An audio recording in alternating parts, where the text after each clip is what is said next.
So the idea of combining a PARP inhibitor like olaparib with immune oncology agents like pembrolizumab, PD-1 antibody, there's a lot of rationale for that. Especially the rationale is strong for those who already have homologous recombination deficiency.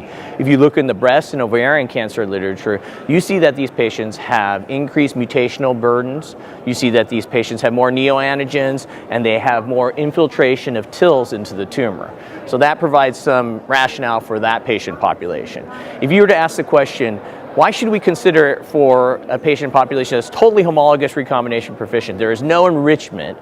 There's still some rationale for that. There's some data in breast cancer that shows that when you give a PARP inhibitor, you increase PD-L1 expression, so then you might come in with a PD-1 antibody.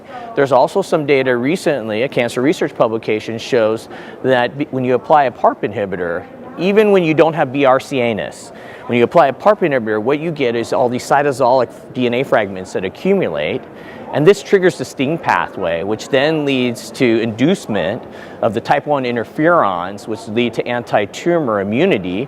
Of course, then it makes sense to come in with a PD-1 antibody. So there's some, I think some preclinical data that supports it for both the homologous recombination deficient population and the homologous recombination proficient population. In regards to endpoints, we still haven't come up with, let's say, great early endpoints in this setting. I think we're still looking at this being studied in a later stage setting, overall survival, if we're going to study it in an earlier setting. If they have metastatic disease, rPFS has been shown in other studies to have some level of surrogacy with overall survival, and I think that is a reasonable thing to consider. But I have a little bit of hesitation about just using rPFS without OS. And the reason is, what really drives the benefit here is probably the tail end of the curve.